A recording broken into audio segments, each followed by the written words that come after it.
श्रीनाथे जानकी नाथे अभेद परमात्मनि तथापि मम सर्वस्वः रामः कमललोचनः। ओम श्री रामचंद्राय नमः। नान्या स्पृहा रघुपते हृदये स्मदीये सत्यं वदामि च भवान् अखिलान्तरात्मा। भक्तिं प्रयच्छ रघुपुंगव निर्भरा मे कामादिदोषरहितं कुरु मानसं च। ओम श्री सीता लक्ष्मण भरत शत्रुघ्न हनुमत समेत श्री रामचंद्र परब्रह्मणे नमः।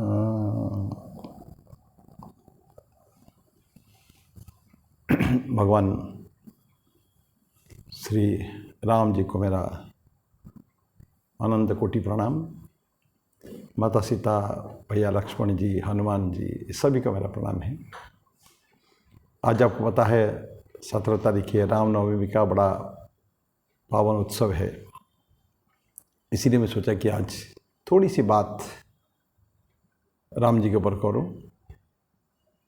बहुत बड़े रामायण ना तो मैंने पढ़ी है, ना तो कुछ बहुत बड़ा जानता हूँ, लेकिन थोड़ी सी उनके मर्यादा के बारे में थोड़े से कुछ 2-4 घटनाएं राम जी के जीवन से, जो उनको मर्यादा पुरुषोत्तम कहते हैं। ये प्रश्न उठता है कि मर्यादा पुरुषोत्तम क्यों है?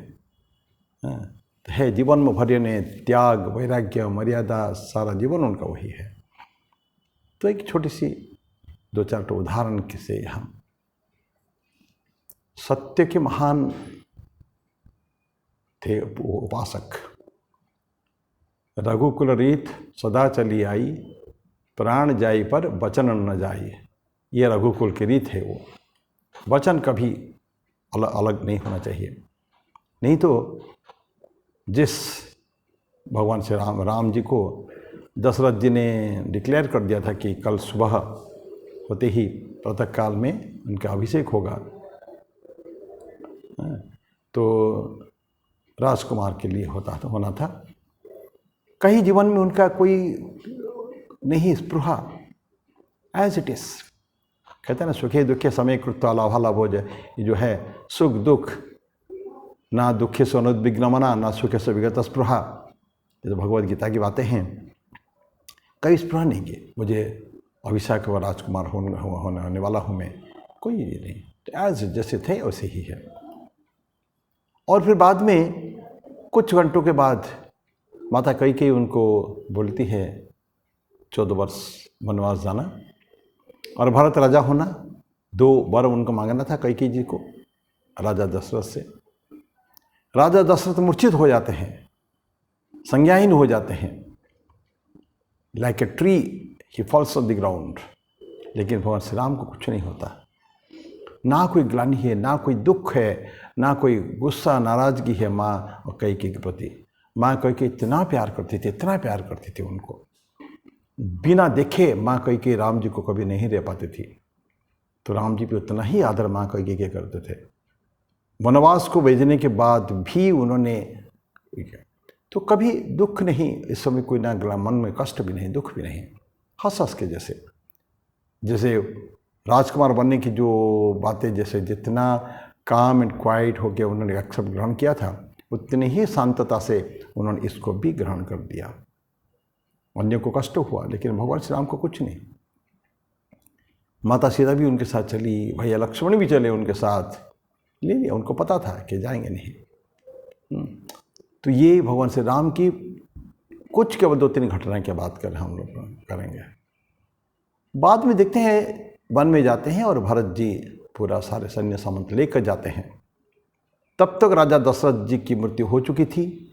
सारे तीनों रानियाँ कौशल्या, सुमित्रा और कैकेयी जी वो हो चुके थे, विधवा हो चुके थे। सफ़ेद वस्त्र में सभी थे, श्वेत वस्त्र में। जाते हैं जंगल में, वन में जाते हैं, सारे लोगों के साथ सैन्य सामंत लेकर सदल बल जाते हैं वापिस लाने के लिए उनको। राम जी देखते हैं सारे माताओं को सबसे पहले प्रणाम करेंगे। कोई भी व्यक्ति, हम लोग साधारण व्यक्ति होता तो पहले अपने माँ को प्रणाम करता है। सबसे पटरानी वही है, सबसे बड़ी। लेकिन श्री राम ऐसा नहीं करते हैं। पहले माता कैकेयी जी को प्रणाम करते हैं वो। अब ठीक वही होता है जब वो राज्य सारे 14 वर्ष वनवास कंप्लीट समाप्त करके जो आते हैं भगवान श्री राम, तब भी सबसे पहले प्रणाम माता कैकेयी को करते हैं। ये उनका स्नेह, ये उनकी मर्यादा है, क्योंकि कैकेयी उनको ऐसे ही प्यार करते थे बेटे जैसा। भरत से भी ज़्यादा प्यार कैकेयी श्री राम से करती थी, ये उनका है। तो चारों जहाँ भी देखेंगे मर्यादा ही मर्यादा।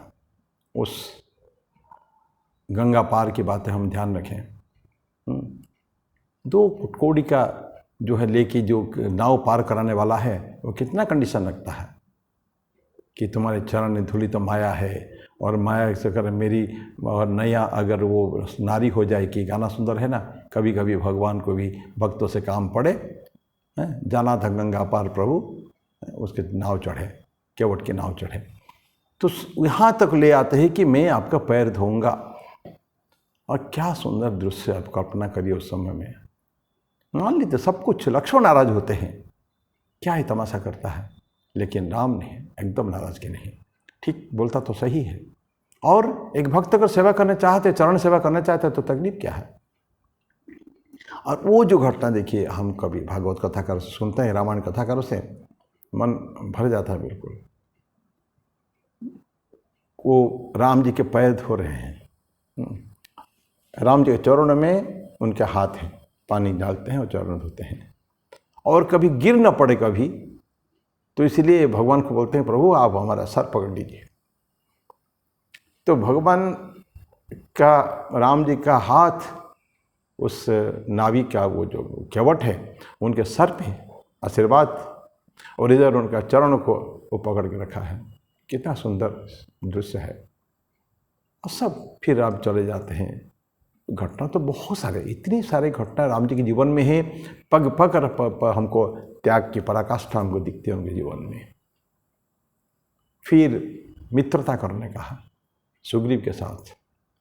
हनुमान उनको बोलते प्रभु सुग्रीव आपसे मित्रता नहीं करेगा, आप उनसे मित्रता करें। देखिए छोटे सुग्रीव भगवान से राम प्रभु है, सुग्रीव को भगवान राम की मदद चाहिए थी। He is at a lower level, उनका स्थान दिखा राम जी के, लेकिन राजा है वहाँ के, बानर का वो राजा है वहाँ का, किष्किंधा का। लेकिन भगवान जो है, हनुमान जी बोलते हैं प्रभु जी को, प्रभु आप सुग्रीव से दोस्ती करिए, मित्रता करिए। क्यों? सुग्रीव अगर मित्रता किया और मित्रता तोड़ दिया तो फिर आपको कष्ट होगा। तो मित्रता आप कीजिएगा, आप तो मित्रता कभी नहीं तोड़ेंगे उससे। और सुग्रीव सही में भूल भी जाता, अपना वादा भूल जाता है। वो मस्त रह के मशगूल रह के बाली मर जाता है, सुग्रीव अपना वादा भूल जाता है कि राम जी को, भगवान श्री राम को मदद जो करना है माँ सीता को खोज लगाने के लिए, उसको भूल जाता है। लेकिन भगवान श्री राम थोड़ी देर के लिए नाराज तो होते हैं, लेकिन उनकी मर्यादा फिर है क्षमा। एक बहुत सुंदर घटना को उनके आ रही है। देखिए मर्यादा उनको जो है, जंगल में भरत आते हैं लेने के लिए ना, उनको राम जी को लेके जाएंगे। वो जो रात, it is one of the greatest nights, one of the most important रात है वो, जिस रात में मंत्रणा चल रही है उनकी। सभी पूरा अयोध्यावासी जो आए हुए हैं, भरत जी, शत्रु, सब कुछ आए, सबको आए हुए हैं। अनुनय विनय चल रहा है कि आपको जाना है। राम जी के सामने अभी नाव द्वंद्व है। द्वंद्व तो जीवन में कभी था ही नहीं उनका, लेकिन साधारण देखने वालों के लिए राम जी के जीवन में क्या है, मैं चला जाऊं तो ये सभी they will all be satisfied, आनंदित होंगे। सूर्य पारे पूरी नगर, अयोध्या नगरवासी, लेकिन अगर चले जाते तो उनका जो सत्य रक्षा जो वो नहीं हो पाता। तो अभी 2 चीज़ें सामने आती है। एक तो राज्यों को सेटिस्फाई करना, आनंदित करना बाकी सब लोग को, और अपना सत्य के पथ से पीछे चले जाना। रघुकुल रीत सदा चली आई, प्राण जाए पर वचन न जाए, वो वचन तो नहीं रह पाएगा। और दूसरी जगह होता है जो इम्पोर्टेंट है, नहीं, मैं, मेरी जो कर्तव्य है, कर्म जो है, जो मैंने वचन है, दिया हुआ वचन, राजधर्म जिसको कहते हैं, वो मैं करूँगा। I will stick to that. और सारा रात में, सारे होने के बाद भी उस रात में, इट्स ए ग्रेट नाइट, भगवान राम डिसाइड करते नहीं, मैं नहीं जाऊंगा। कल्पना हम लोग कह रहे कि भगवान श्री राम उस दिन चले जाते तो आज हम राम जी के जीवन नहीं पढ़ते, ये इतना कांड नहीं होता। और ये अलग बात है कि तो उनके राम को जाना ही था, लंका तक पहुंचना था ढूंढने के लिए माता सीता को। माता सीता की चोरी होना माने उनका अपहरण होना और जाना, ये तो आगे की बात है। तो लेकिन फिर उस रात में जो निर्णय लेते हैं, जिससे वंडरफुल डिसीजन, फाइनेस्ट डिसीजन, जाना नहीं मेरे को, तो ये दुखी होकर चले जाते हैं। लेकिन राम जी का वो धर्म जो है, उनका सत्य धर्म जो है, उसकी रक्षा करते हैं पूरे। एक और घटना बन जाए राम जी के बारे में, पहले मैं एक वीडियो में बोला भी हूँ इसके बारे में। वो रामायण, वाल्मीकि रामायण में और इस तुलसी रामायण में नहीं है। भगवान श्री राम की पूजा, शिव पूजा, और ये बड़ा फेमस स्टोरी है, मैं फिर भी उसको रिपीट करता हूँ। एक प्रणाम का महत्व करके है, उसके ऊपर मैंने इसको बोला था। ये हम लोगों की कंब रामायण में है, हमारे उड़ीसा के रामायण में है, कृतिवास रामायण, बंगाली रामायण में है, बहुत सारा रामायण में कहानी है कि भगवान श्री राम कैसे पूजा किए थे, शिव की पूजा। और पुजारी भगवान श्री रावण आए थे पूजा करने के लिए, और कोई नहीं। वो जंगल में, घने जंगल में कोई नहीं था पूजा करने के लिए। जो राम जी ने रखा था कंडीशन कि वो वैष्णव भी हो, क्योंकि मैं वैष्णव हूँ, और शैव्य भी हो, शिव की पूजा भी करता हो, ऐसा उस पूरा उनके असिस्टेंट्स बोलते हैं। तो बोलते हैं कि प्रभु ये तो केवल एकमात्र व्यक्ति रावण है यहाँ। जाम्बवान बोलते हैं, जाम्बवान तो खास व्यक्ति, वो तो रावण के पितामह का फ्रेंड है, वो तो मित्र है। बोलते हैं मैं जाके वह देखो, कोशिश तो करूँ। और जाते हैं, वो रावण को बनाते हैं, रावण जान जाता है। बोलते यस मैं जाऊँगा। सी रावण की मर्यादा, मैं जाऊँगा, क्योंकि कोई पूजा करने के लिए, कोई हवन मंत्र यज्ञ करने के लिए क्या आए पुरोहित के पास, आचार्य के पास, आचार्य मना नहीं कर सकता। और उनकी सारी व्यवस्था, अगर यजमान अगर व्यवस्था करने में अक्षम है तो सारी व्यवस्था भी उसको करनी पड़ेगी। तो सारे उसको वचन दे देते। कहानी थोड़ी लंबी है कि पितामह अब चलिए, मैं आऊँगा कल 5 बजे, सुबह 5 बजे का समय निकलता है। देख लिया उन्होंने, नवग्रह को बुला के अपने पास, सुबह 5 बजे का समय, तो मैं 4:30 बजे वहाँ जाके पहुँच जाऊँगा, आधा घंटा पहले। और देख लिया, सोच लिया कि माँ सीता को भी लेके आना पड़ेगा, क्योंकि यज्ञ अधूरा हो जाता है, पूजा अधूरी हो जाती है अगर पत्नी के सपत्नी को अगर नहीं बैठे, तो जिसकी पत्नी है उनको, तो सीता को भी लेके जाते हैं। और पूजा होती है, बहुत सुंदर पूजा होती है। पूजा के अंत में जो है चीज़ वो है, पहले तो सीता को सीता ने प्रणाम किया था उनको सुनकर कि मेरे पति के आचार्य होने जा रहे हैं। तो आज जब पूजा हो गई है, भगवान श्री राम जो पूछते हैं कि आचार्य दक्षिणा, बोले कि वनवासी क्या दक्षिणा मुझे दे सकता है कि स्वर्णमयी लंका के मैं पति हूँ, सारे ऐश्वर्य मेरे पास है, उनको तो क्या दे सकते हैं। बोले फिर भी हमारा रीत है, बिना दक्षिणा के तो पूजन पूरा नहीं होता है, मांगिए दक्षिणा जा, हम कोशिश करेंगे देने के लिए, प्रयास करेंगे। तो क्या मांगते हैं रावण? और पहले से पहले प्रणाम भी किए हैं राम, क्योंकि आचार्य है ना। तो बोलते हैं कि लंका विजयी भव, ये जो है रावण के वो है। अब राम जी बोलते हैं कि मेरे को दहिए, ये उनका मर्यादा है कि मुझे देना है, बिना दिए पूजा समाप्त नहीं होती है, संपन्न नहीं हो पाता है।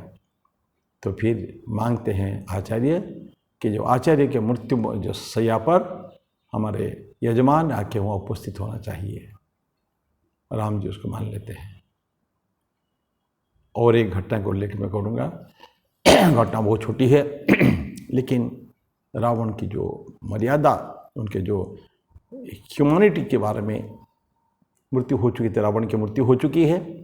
मंदोदरी आती है, शाम का समय है, बालुकाय पर खिन्न राम जी बैठ के चिंतन के मुद्रा में है, गंभीर मुद्रा में कि कितनी लाखों लोगों की मृत्यु हो गई है ये युद्ध में। रावण जरूर मारा गया है, लेकिन कितनी कष्ट हुआ लोगों को, इसके बारे में चिंतन कर रहे हैं। शाम ढल रही है, पीछे से देख रहे हैं कि बैठे हैं कि किसी एक नारी मूर्ति का छाया उनके ऊपर पड़ रहा है। एकदम मुड़ के देख रहे हैं, पूछते माते आप इस समय क्या, आप कौन है? तो बोलती कि मैं उस अभागा रावण की पत्नी मंदोदरी हूँ, मैं देखने आई हूँ कि कौन इतना महान है, इतना महान कौन हो सकता है जो मेरे पति रावण को मार भी सकता है। और उसको देख के राम जी क्या बोलते हैं कि माते रावण बहुत, मैं रावण को मारना नहीं चाहता था, लेकिन उसके कर्म ने उसको मारा है। आपके पति बहुत पाप किया था, गलत काम किया था, बताते हैं उसको। और जो वो बोलती है कि मैं देखने आई हूँ कि ऐसा कौन महान व्यक्ति है जो मेरे पति को मार सकता है, क्या फ़र्क क्या है रावण मेरे पति और उनमें। तो पूछते हैं भगवान श्री राम, आपने जान लिया, कुछ पता चला क्या है फ़र्क है? बोले हाँ पता चला है, मैं देख रही हूँ कि मेरे पति मेरे जैसे अनिंद्य सुंदरी अपूर्वा सुंदरी पत्नी को छोड़कर, हाँ, होने के बावजूद भी एक वल्कलधारी सन्यासिनी राजपुत्र को जो सब सन्यासी वन वन भटक रहे हैं, ऐसे स्त्री को उठा के ले आए थे। और एक आप हैं श्री राम कि जिसके पीठ पर स्त्री का छाया भी पड़ गया, वो स्तंभित हो जाता है और ये पूछता है कि आप माते कौन हैं। ये मेरे पति और आप में फ़र्क है। ये भगवान श्री राम का जो है मर्यादा है। तो ये घटनाएं तो राम जी की मर्यादा पुरुषोत्तम है, वो अनंत अनंत घटनाएं हैं। आज तो सिर्फ भगवान श्री राम का केवल याद करने की थी। आज भगवान श्री राम का जन्म दिवस है। बहुत कुछ दिन पहले जनवरी 22 को भगवान श्री राम लल्ला जी का बहुत सुंदर विश्व प्रसिद्ध मंदिर अभी जो it is going to be one of the finest capitals, biggest capital, spiritual capital of world, ऐसा मान्यता अभी है। तो ऐसे राम जी की मूर्ति प्रतिष्ठा हो चुकी है। मूर्ति तो नहीं भी थी तभी भगवान श्री राम उपस्थित है, आज भी है और अनंत काल तक रहेंगे, आने वाली अनंत समय तक। तो मैं पुनः भगवान श्री राम जी के चरणों में प्रणाम अर्पित करते हुए, आप सभी को प्रणाम अर्पित करते हुए मेरी वाणी की विराम दूँ। एंजॉय करें आज का दिन, उत्सव जैसा मनाएं सभी लोग, ये हमारी कामना है। कोई भी उत्सव को let us celebrate our own functions and culture. जो हमारे जो संस्कृति संस्कार को पकड़े रहें हम लोग, कि कमी ही हम लोग में, बहुत कमी हमारे हिंदुओं में, जस्ट स्लीपिंग, सो रहे हैं। अभी धीरे धीरे जागृति आ रही है, धीरे धीरे जागृति आ रही है। तो लेट अस अवेक, उठो। स्वामी बोलते हैं उठो जागो। तो हमें उठे, जागें और लेट अस सेलिब्रेट। तो मैं सबको बहुत बहुत शुभकामनाएं भगवान श्री राम की जन्मतिथि पर। मैं मेरी वाणी को विराम दूँ। हरिओम तत्सत। ओम शांति शांति शांति। हरि ओम तत्सत। श्री राम कृष्णार्पणमस्तु।